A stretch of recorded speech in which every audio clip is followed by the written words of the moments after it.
Today I'm going to tell you why I eat 4 eggs a day and why you should be as well. Hi guys, I'm Dr. Alexa Nichols. I'm a doctor of chiropractic, and I consider myself a little bit of an egg-spert. And it's not just because I eat so many eggs. I definitely have been eating a lot of eggs, though. That is definitely true. And for a very long time, asked my roommates back in grad school what I ate every single day. Lived on eggs.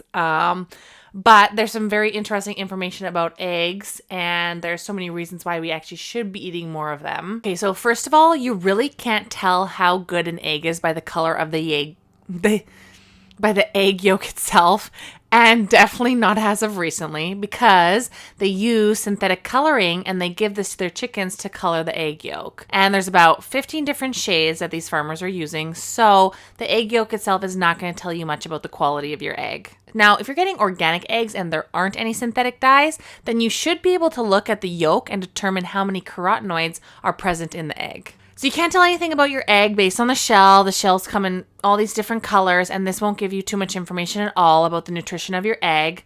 The nutrition of an egg and the chicken itself is determined by how they're raised and how they're fed. So unfortunately, these days, our chicken meat has absolutely no flavor. Chicken breast can be so bland, and so they actually have to add flavor to it. And I wish I was making that up. You can fact check me yourself. Next time you're at the grocery store, look at the label for your chicken breast, and you're going to notice words like natural flavorings or artificial flavors, because they're trying to make this bland, tasteless meat taste more like chicken.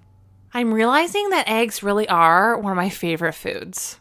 And I know so much about eggs, so I am really excited to get into this. Okay, so let's talk about some of the terms that they use when it comes to eggs. So first of all, we have free-range eggs, and this means that they're not in a cage, but this does not mean that they're outside. So they have access to the outside, but this is so poorly defined that this could mean these chickens have the smallest little holes, which makes the outside accessible, but they could also just never find this hole. The verification process of free-range eggs is not followed up with an on-site inspection, so that makes for a lot of gray areas when you see the term free-range. The other term they use is cage-free. Okay, cage-free means they're outside the cage, which is a step up. Okay, what about grade A? So, well, this just means the shape of the shell is really nice and it has no cracks. So, this is literally just a marketing thing.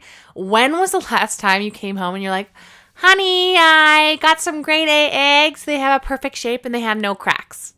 Okay, so then you have pasteurized eggs. This does not mean pasture-raised or raised in a pasture. Oh, no. It means they're heated, which preserves them and makes them last longer. So there's also vegetarian fed. Wow, this sounds so wonderful. No, this means they're fed with grain, like soy and corn, which are GMOs. So I recommend organic pasture-raised eggs. And even better is supporting your local farmer's market and getting your eggs from there. There is such a huge difference between eggs we're consuming from a grocery store and the organic eggs that we get from a farmer's market. Okay, so let's get into some of the benefits of eating eggs and why we should be eating more of them. So please just realize that I don't actually eat my eggs for breakfast, okay? So I eat my eggs for lunch because that is when I break my intermittent fasting. Okay, so the protein in eggs is superior. So what I'm talking about is the anabolic effect, which means the ability of the eggs to help build protein tissues in your body, and the percentage of how much egg protein is converted to body protein. So this number is about 48%. Explain this, Dr. Alexa. Okay, so 48% is turned into body tissue. Just to give you guys a little bit of a reference point, when we're talking about meat or fish, it's only about 30%. When we talk about soy protein, that's like 17%.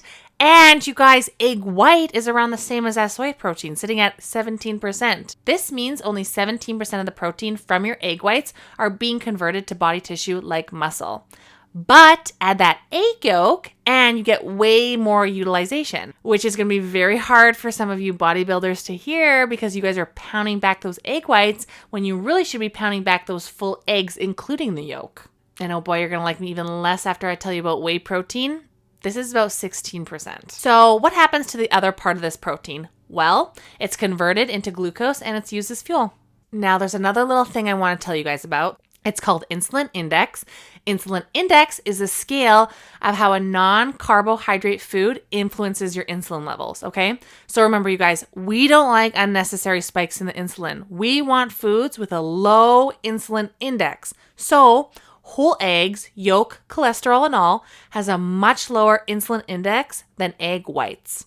the more you take out fat and the more pure protein you have, like in the case of egg whites or even whey protein, the higher the insulin spike. So whole eggs are easily the best source of protein by far. Okay, so next we need to talk about choline. So choline is excellent for your brain. Choline acts as a bile salt in your liver and it helps break down cholesterol. So it's a great antidote for gallstones if you guys are prone to those. Also a great antidote for fatty liver. Okay, and then we have lecithin. So eggs contain lecithin, and this too is a great antidote for cholesterol to keep that cholesterol in check because eggs, as you know, do come with cholesterol, and a lot of people are very concerned about their cholesterol. If I had $1 for every time someone told me they're not eating eggs anymore because of the cholesterol, I would be rich. There was a study that came out that said consuming eggs raised your risk of death by heart attack by 17%. And I shouldn't even call this a study because the association was so weak and they didn't talk about the millions of other variables that could have caused heart attacks. And without getting too into it, because this comment really gets me, people will read one thing one time from some random source and they'll walk around with this as their new truth. You guys, do me a favor.